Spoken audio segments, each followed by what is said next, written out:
On the last video, we hunted down some mammoths and even tamed one in order to start farming a lot of wood in the nearby area. Now, there is a bit of a problem with that, but I'll mention it in a little bit. For now, check it out. I am starting to build my very first farm. I put down a couple of wood foundations just because the land itself is not really that flat. Also, I think it would be really cool having a little overhang over the river. I put down about 5 of the medium farm plots and even put down a compost pile. Though the compost will take a while, so I had to go around and make sure all of my little pets, just defecated onto the ground so I could pick it up and use it into the farming plot.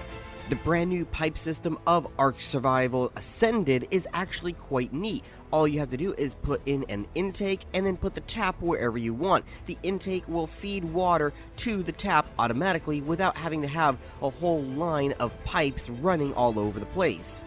I put around a few more decorative items to make it feel a little bit more like home, such as these war drums. But now it was time to go try to tame my own spiky boy. I have the hemoglobin cocktail and I have a mammoth ready to go. The mammoth has a ton of HP, so this will be perfect. Now, it did take me quite a while to find one, but eventually I reached the grasslands, where I spotted several of them. I spotted the one that I wanted to tame, and I ran over, giving the mammoth the buff in order to start the taming process. The taming process of this creature is that once you make this hemoglobin cocktail, you have to feed it to your tame. Your tame then has to tank several hits from the creature, and as he is biting your creature, he will become drunk off the cocktail that you have given your creature. Once they are fully drunk, then you can start passive taming them. However, things didn't go as planned, as my finger accidentally slipped, causing me to dismount. As the creature attacked my mammoth, the mammoth stomped him and completely one-shotted him. So yeah, time to look for another one before the cocktail wears off in around a few minutes. I eventually found a second one and quickly ran over to it before the cocktail disappeared. However, that one ended up failing, as well as by the time they started really biting down into the mammoth, the cocktail had expired. So I ended up just having to kill this one and go back home. As I arrived back home, I went to fix my armor and make some health potions in order to heal myself for the next attempt. I also had to make more cocktails. Now, instead of making just one, because that seemed to have been a mistake, I decided to make 3 of them this time around, though it's gonna be a while before I go back out and try again. Plus, the mammoth is still very low health, so I take this time to continue decorating my home. I logged off about this time, but before I logged back on for the next round, I installed finally the Appalachian creature mod. It is called the Appalachian Denizens mod, and this is what adds in all the new, unique Appalachian creatures, from new creatures altogether to skins and all these various new combinations. So you're gonna start seeing a lot more unique creatures from now on, including this mammoth. It looks completely different to the Ark Mammoth, and that's not all. In the next update that he's going to be coming out with, he's going to be adding a second variant of Mammoth, which is going to be much larger. So at this point, I will be taking a little bit of a detour to see all of the new creatures, but in essence, I am now going to try to tame my own spiky boy, but I'm taking Ulf this time around, as Ulf still has all of his HP. It is very high, just like the mammoth, but he's also healed, unlike the mammoth, who, even after like 10 minutes or so, it was still very low health. After playing around with the Titanosaur for a little while, I made it back to the grasslands, where you get to see a bunch of new horse models. So they are taking the place of the Equus. Now, the Equus are not completely replaced, as you can still find them occasionally, but in essence, you have a ton of horse models that are from painted to spotted to all these different colors and styles and types. So definitely I am going to be trying to tame at least one, maybe more later on, but for now I still need to look for my spiky boy. I did find one of those Carchodontosauruses or whatever they're called hunting a Gigaraptor. I did get to see the brand new Parasaur that is added with the mod as well, and eventually, as I ventured further into the grassland, I did find a horse with a baby, and just like all of my other tames, I killed the parent and took the baby for myself. Now I've got my own little horse. Now during all of that, I didn't even realize that my dehydration meter had hit 0. Oh no, there's no water nearby, so now I have to go find somewhere to drink. Now it did look like a river was somewhat northwest of me. I headed up there, but I think the map is wrong as there was no river whatsoever. I tried going through the brush to see, oh maybe it's just behind the trees, only to find a freaking Giganotosaurus, so I had to run from them quickly, and I just followed the map until I could find the big river, where I can finally quench myself. Whew, that was a bit of an ordeal. Now I can head back to try to get that new horse I had. But on the way, I found another spiky boy. Alright, here's my chance. So I give the cocktail to Ulf and I go to try to tame this one. And for once, it finally worked. It made them completely drunk and I was able to passive tame them with some meat I had brought. Actually, wait, I forgot the meat at home. So I had to go nearby to a Stegosaurus. I killed that and I killed the Stegosaurus baby. I took the prime meat and I used that to tame the spiky boy. Now I have a spiky boy. Trying to lead them back where I left my little baby horse was a bit difficult, as I think it had to do with the drunk debuff that it had on them, or it was just bad pathing. Either way, as we were leading it back, it kept trying to divert off and run into a tree or run into a rock. I'm just gonna blame it on the drunkenness. Either way, I get back to the baby horse, I make myself a saddle real quick, I hop on top of him, and I lead Ulf and my new spiky boy back home. Though not without some issue, as I headed from the grassland back into the forest, we got completely ganked by a ton of different creatures. From a Carnotaur to even terror birds, I believe. And luckily, Ulf and the Ceratosaurus were completely loyal and defended my new horse from being killed. The creature mod was not the only mod I added. I also added one to put up some torches around the base that will not use fuel. Well, I lied. It needs one to get started, but then it doesn't need any more after that. It is all purely cosmetic. So I put a couple of those around my house. I put up a sap collector, but I didn't realize that the sap collector needed to be really high up on the tree. So I'm gonna have to build a ladder in order to reach it. As I start building the ladder, or at least the foundation for my ladder, I get ganked by a Carnotaur. And I was true to my word, I did not kite it like I did the Mammoth. I fought it mano a mano with my spear until it finally went down. I did my little victory pose with the Carno like I always do, but then I realized it looked different.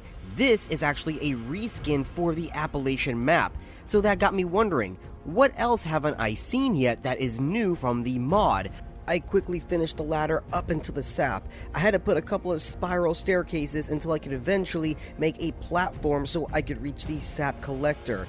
It was also really pretty doing it at night because I had all the green lights illuminating the area at the same time. But eventually I finished it and I said, alright, let's go see what else is out there. So I hopped up on my mount, mainly my wolf, as Ulf is still damaged as well as the mammoth, and I headed back out to the tundra area to see if I could find any new creatures. And eventually I did. I found an Irish elk, but this one is much different than the base game. You could definitely tell the antlers look a lot more realistic rather than the flat, almost moose-like ones that the default game has, and I really like how it looks. Right next to it was also a caribou, which actually did look like a caribou. It was really cool looking. So one of them I decided to hunt, and the other one I decided to tame. I took a quick gamble, and I went for the Irish elk in order to tame while I hunted the caribou.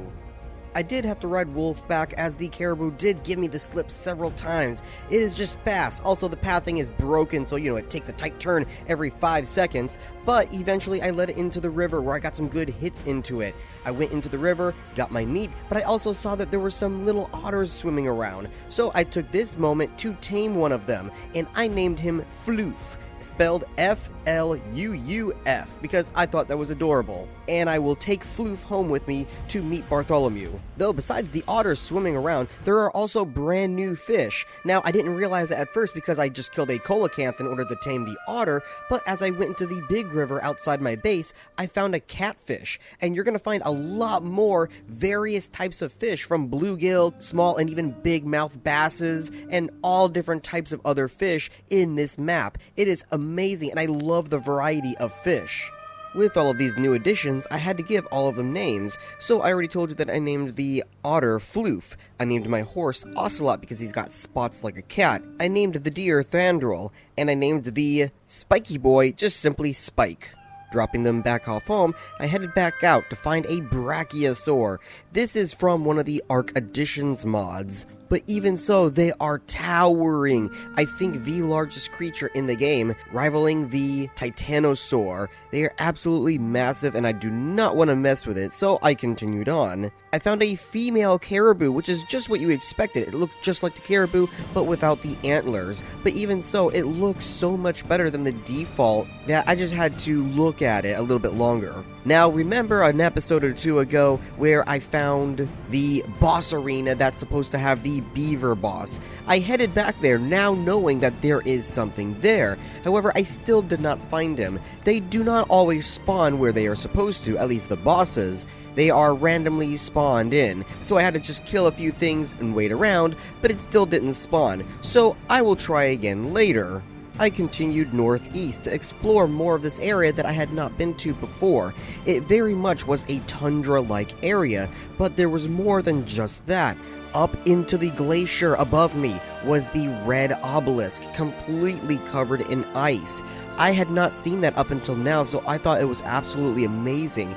I tried to get a closer look, but there were just way too many carnivores, including a Spinosaur nearby, that were all trying to aggro on me, so I had to leave. Back at home, I noticed something across the lake there. I used my spyglass in order to see what it was. It was a new model of a bear. As you see, Ursoc right there is the normal dire bear. As I zoomed in with the spyglass, you can see this one is much larger, even hulking. I thought that was absolutely amazing, and I wanted to get a closer look and even see if I could tame this mighty beast. But unlike the dire bears, who are only territorial and attack you when you get close, these bears are highly aggressive and will aggro to you from far enough distance. I quickly got out my crossbow to try to tame it, only it did not work out so well. I don't know if it was just my taming method or if it was the arrows itself, but it ended up killing the bear rather than dropping it in a torpor state. Though I realized later on in another attempt that I do that it is just the way I was doing it, as the arrows is how you torpor it and tame it, but you're not going to see that just yet. I was not discouraged. I still needed to build my army if I had any hope of taking on these world bosses that I've been searching for. Besides the beaver, there are at least 4 or 5 other world bosses that I have not yet found yet, so I need to go out and continue taming to build this army to take all of them on. In this search, back in the grasslands, I found a T-Rex with some odd coloring fighting a Dinotherium. Dinotheriums would be perfect as they are very powerful with a ton of health. However, I do not have the requirements to tame it just yet, so I'm going to have to skip out on this one and continue my search.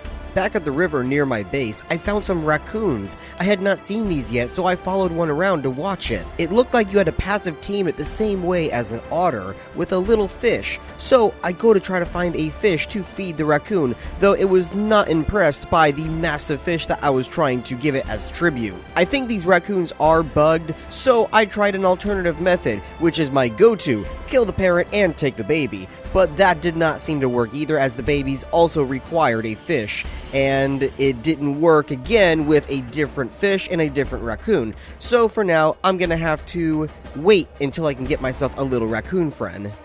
At this point, I decided to take a little bit of a break and roleplay. I walked myself through the woods until I could find myself some prey to hunt. And sure enough, I found another deer, which I chased on foot and tried to take him down. It was much harder to do this without my wolf, but I did promise that I was not going to kite every single creature that I tried to hunt this way, so I continued chasing after it, alternating between my bow and my spear. As it got close in its running animation, I would hit it with my spear, and as it got far, I would switch to my bow. Eventually, a terror bird would come out of nowhere and attack and kill my prey. Well, I wasn't gonna let that happen, so I killed the terror bird. While it wasn't the deer that I was stalking and wanting to hunt, it was still a prize nonetheless. After I got in my small amount of roleplay, I headed across the river near my base to find tons of those bears I found earlier in the episode. This time, I was actually going to try to tame it. I put down several bear traps in hopes that it would stop them just long enough so I could use my trank arrows. Though I didn't realize how many bears there were. It got to the point that I had to kite them because there's no way I could take all of them on at the same time. I picked a target and continuously fired at that one as I continued to kite all of the other ones. Eventually, I did manage to take a couple of them down at a time, so there wasn't nearly as many on me at once. Soon enough, the one that I picked out of the group did fall to the torpor. I did try to torpor others, but it didn't work out so well. Either way, as the one was beginning to tame, I continued to try to take them out one at a time, until eventually all of the other bears had fallen. With a companion at my side, I slowly grow my army. I hop onto the bear. Luckily, it does not need a saddle, so I was able to just jump on it right away and take it out for a spin. The bear itself does function like the normal bear, though it does hit a little bit harder than I noticed and have way more health. But anyway, now it's time to actually start taking on the world bosses. So, as of the next episode, you're going to start seeing me taking on at least 2 world bosses. So if you want to see that, please like and subscribe. Stay tuned for the next episode, and I'll see you next time.